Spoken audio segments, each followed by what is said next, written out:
Daniel Burrus is one of the world's leading technology forecasters and business strategists, helping clients better understand how technological, social, and business forces are converging to create enormous untapped opportunities.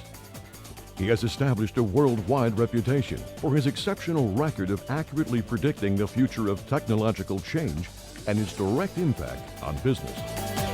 The New York Times has referred to Daniel Burrus as one of the top 3 business gurus in the highest demand as a speaker.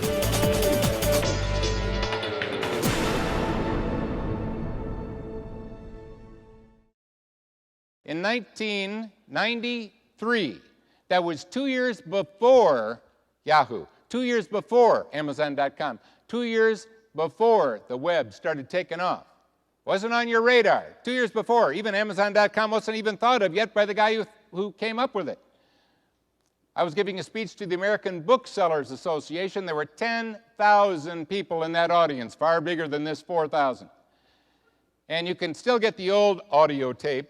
That's how they did it in those days. You can still get the old audio tape of that speech, and you can hear me clearly say, in 2 years, there's going to be a virtual bookstore, and I basically described Amazon.com. Now, was I able to predict the company would be called Amazon.com? No, I had to leave out the parts I could be wrong about. But I knew it was going to happen. How could I know that? Because the technology was there to do it, and if it can be done, it will be done.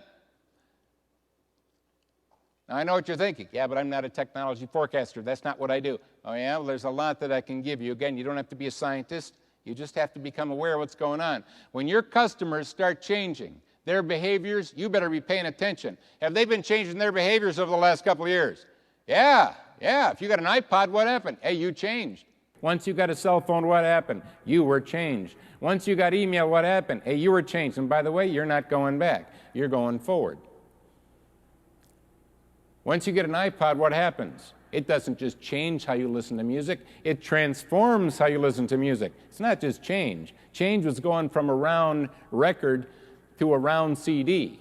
It still was a tangible physical thing with moving parts, and you still had to go find it. When you talk about an iPod player, you know what? You're transforming how you listen to music. And we've just begun to transform how we live, work, and play. Maybe we ought to think about this. You see, when we go to customers and we ask our customers, what would you like, and we give it to them, we miss the biggest opportunity that ever happened on the planet. Why? They'll under-ask. Why? They don't know what's technically possible. Nobody ever asked for an iPod.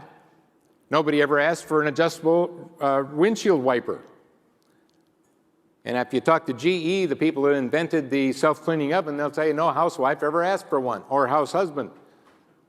No one asked for one. Most of the stuff that we do, no one asked for. So, am I saying we should not talk to customers? No. I think we should talk to customers, ask them what they'd like, but realize that our competition is asking people, what would you like? Getting the same answer, and if we all deliver the same solution, we're all commoditized and competing on price. Frankly, I don't like competing on price. I mean, it's okay, you can do it if you want, but it's a tough game out there. I want to intentionally decommoditize my commodities. Matter of fact, you can even decommoditize electricity. Now, most of us in this room know there's only one kind of electricity. But I was working with some major utilities, and they decided to have 2 kinds of electricity. The inexpensive stuff and the expensive stuff. The low-margin stuff and the high-margin stuff. They called the high-margin electricity digital electricity. Now, you might be thinking, so what? Who would pay for it? Here's what they did. They said, if you're a company and you want that electricity to never fluctuate, because your equipment is important to you and you don't want fluctuations. And if there's a power outage, it will not go out to you. You will always have electricity. We call that digital electricity, and it'll cost you more. Who started signing up?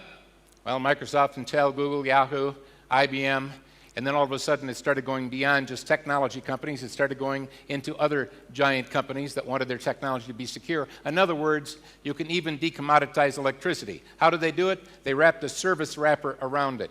I was speaking to Miracle Ear not long ago. Miracle Ear makes hearing aids. They're one of the biggest on the planet. They've got people in all the Sears stores and all around the country that can fit that hearing aid in your ear so that it's comfortable, doesn't hurt, and they can adjust it for your hearing loss. Now, you might think this is a great stock, what a great company. Let's face it, there's 78 million baby boomers that listen to Jimi Hendrix. Cool. So they're deaf, they're going deaf. And then we also know that young people, 20-somethings, they go by, their windows are rolled up and their car's going boom, boom, boom. So you know they're deaf, they're shot. And my sister teaches at Vanderbilt University, and they were doing a study last year. They needed 100 students that had normal hearing, and they had to drop the study. They couldn't find 100 that had normal hearing.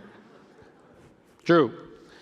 All right, so you might think miracle ear sounds good, but you know what? Miracle ear's got trouble. What's the trouble? If you're a baby boomer, you'd rather be deaf than wear a hearing aid. It makes you look old. What? Anyway. And so you get the idea. What are we going to do here? So when I was talking to them, one of the things I was talking about is both and how telephones, of course phones are going to continue to have screens. Matter of fact, with light-emitting diodes, you can pull a little screen out so we can see it, work with it and all that. Of course. But a phone is meant for talking and listening. So we'll also be just talking and listening on those things. As a matter of fact, through miniaturization and some breakthroughs that are taking place, we're making it so that it's what? So that it fits in your ear. So it's got a micro GPS chip that companies are developing right now that works in there. So what is it? What's the problem with the phone companies? I told Miracle Ear, here's the problem. They got nobody that can fit that thing in there. What you need to do is to partner with somebody and create the Miracle Earphone. So now you're not creating a hearing aid for somebody who has bad hearing. Rather, you're getting a phone that can fit in there. However, we can do audio enhancement.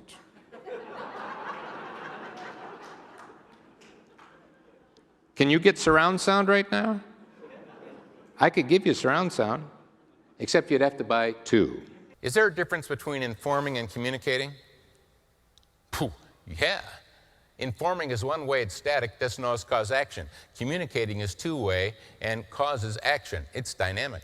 I think we have information age chains, information age organizations. We're really good at informing, but how good are we at actually communicating, which actually causes change in behaviors?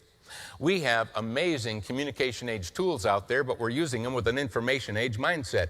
The future of IT is to integrate information and communication. What I'd like us to do is to spend some time as opportunity managers. See, I know what's happening to your desks while you're at this meeting, right? They're piling up. When you go back, you're going to pay the meeting penalty fee. We got to dig out of the mess that was caused because we're here. And what are we looking forward to? Digging out to getting back to the way it was before we left, which means there was no value in coming. Let's not do that. It's a trap.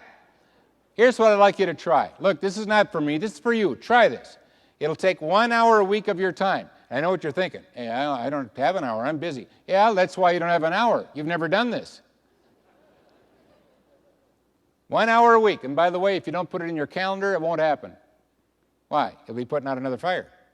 In this hour that you put in your calendar and you make an appointment with yourself, I would like you to unplug from the present and plug into your future, the visible future, the hard trend future, the future that's got certainty to it. Get rid of the stuff you're uncertain about.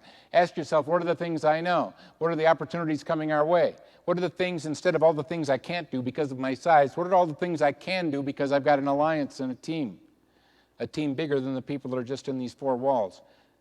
How can I get on the phone and get together with some of the people I met in this meeting so that maybe together we can make things happen that couldn't have happened before? That's how you can drive it.